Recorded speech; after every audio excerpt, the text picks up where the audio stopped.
Welcome back, and thanks for joining us. I'm Christopher Robinson of Alpha Universe and the Alpha Universe podcast, and with me are J.N. Silva and Phil Yoon of the Alpha Imaging Collective. J.N. and Phil are among the very small handful of photographers and filmmakers who had a chance to use the Sony Alpha 1. Guys, thanks for joining us here today. Yeah, Thanks for having us. Pleasure to be here.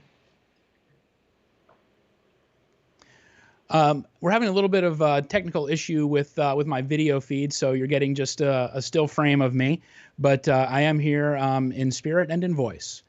And guys, I just want to get a little bit into what you guys did with the Alpha 1. And Phil, I'd like to start with you because I'd like for you to speak a little bit about the video capabilities and what you were shooting video-wise with the camera. Video-wise, I mean, first of all, it was an incredible experience. I think the technology is wild. In terms of video capabilities, it was just crazy to use 4K 120, 8K, and that's going from the previous versions where you had the HD 120 frames per second, and it was just really fun to play with, and even just, I know we're talking about video, but just being able to switch from photo to video just right away, and I don't know, it was just really incredible overall. Can you speak a little bit more about just that 8K performance and as well as the different frame rates that you experimented with below 8K? Shot primarily in 4K 120, and even when it got darker, it was just really crisp, and especially with all of the stuff that was happening on that rooftop, there was a lot happening, and there was a lot of motion, and it was just really fun to play with that setting in particular. The 8K was just, I mean, I can only imagine in post-processing what you can do with that type of footage, and it's just I don't know, it was just really, it was really incredible.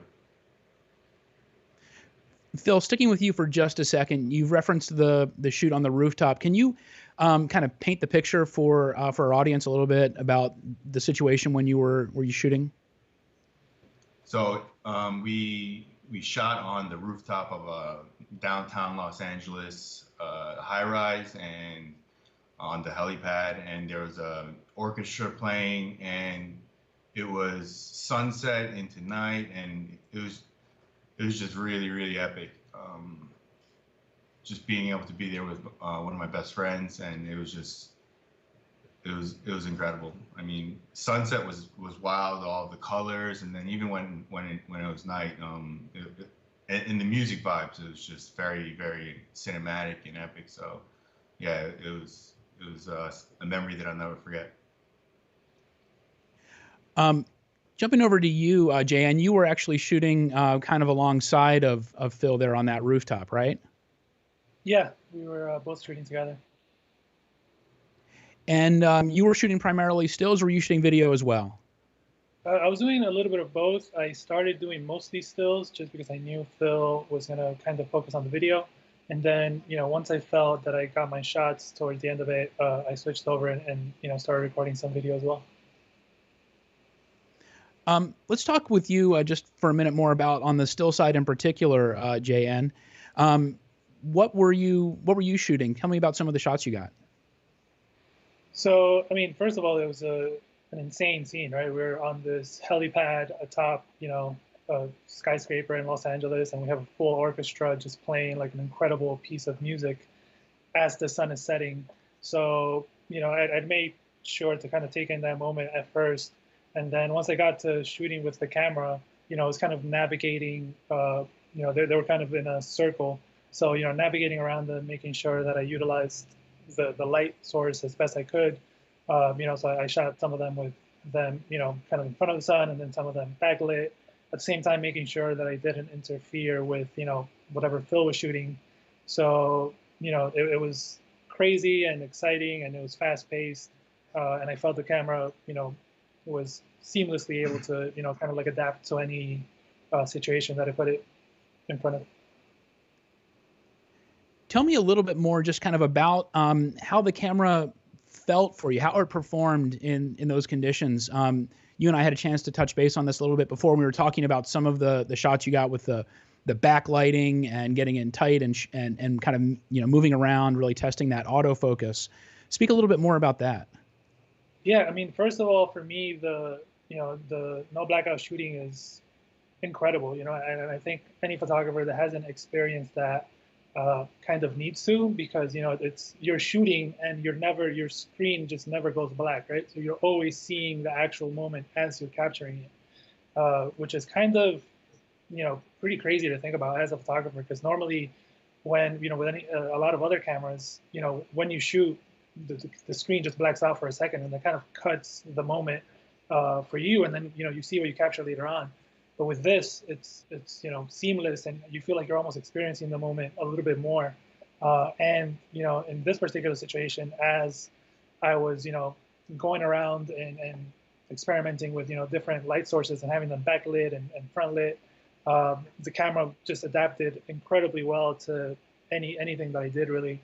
And you know, I was really excited about some of the images, and where, you know, I had some flares behind some of the violin players, and you know, the camera had no problem focusing, first of all, and second of all, just, you know, in the post processing, the detail was just unbelievable, and being able to, you know, have that sort of resolution and being able to experiment, you know, cropping in and, you know, bringing out kind of like the details was just very easy to do with the camera. Jay, and for people who aren't familiar with you and your work, you know, you shoot a lot of concert photography, you do a lot with musicians, and you're often in a scenario where, you know, you're not necessarily right up front and composing really tight in the frame. Can you speak to the importance of having that kind of resolution you were just talking about for what you do?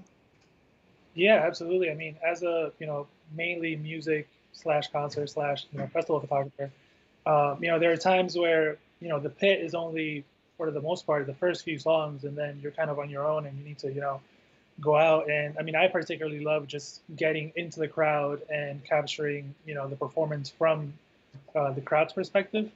And then sometimes you're in a festival, you know, and there's literally, you know, hundreds of thousands of people in front of you, and you're pretty far away. And, you know, for a lot of times I need to crop in on my images.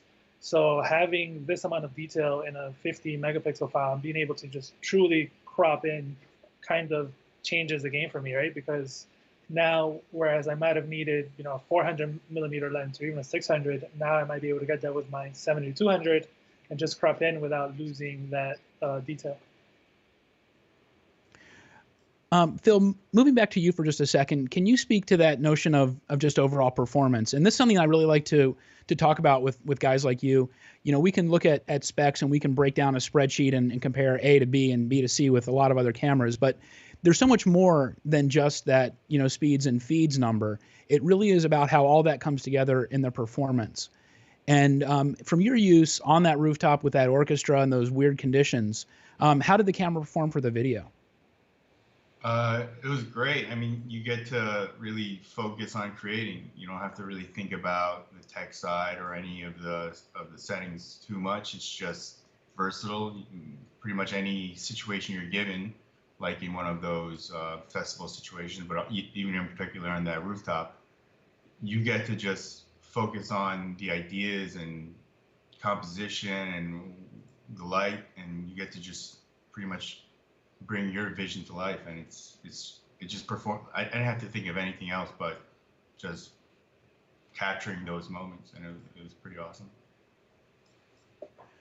I just really quick want to remind everybody that we are taking questions live. You can submit a question in the chat. We're live with Jay Silva and Phil Yoon.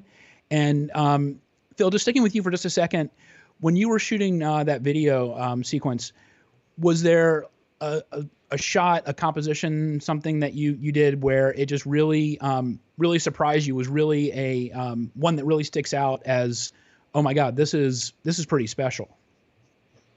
I mean, there was one in particular shot where you can see one of the violinists just like feeling the music, and I know that even for him, he was just taking in the moment and really love. he was just really taking in the moment and just embracing what was happening. And for that, you can see his eyes closing, you can hear the music, and you can see the fiddling of his fingers on the violin strings. And I just remembered how I was panning around him and the light just came out perfectly. And I don't know, it was a special moment for me because I know that we all shared in that experience. And it was, yeah, it was pretty memorable. You know, Phil, when you and I had touched base before we went live here, we had talked a little bit about how this, kind of COVID era has changed what you're doing and how you're working. Getting past COVID and getting back to where maybe the new normal will be a little bit more like the old normal was, how do you see, the Alpha One being part of your workflow going forward? I was with most concerts and festivals with JN, and I think the biggest hurdle was like dual wielding 2 cameras and trying to have one set to video, one set to photo, and just trying to be ready for any moment. For the one to come out, all of that is gone. I think that you can just pretty much, again, focus on the ideas and creating and catching the moment. And that's so important for live events, just because if you hesitate at any moment, you can miss it. And that's why this is the most special piece of equipment I'm gonna have.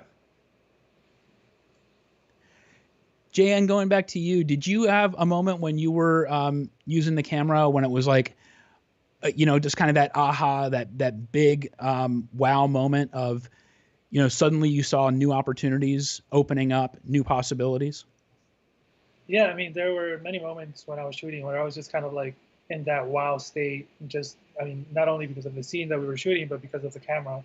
I think as the sun set and it got a little bit darker, we were only lit by a few lights that were kind of spread around. And there was this moment where I went behind the conductor and he was kind of just going crazy, right? It was kind of during the crescendo of the piece.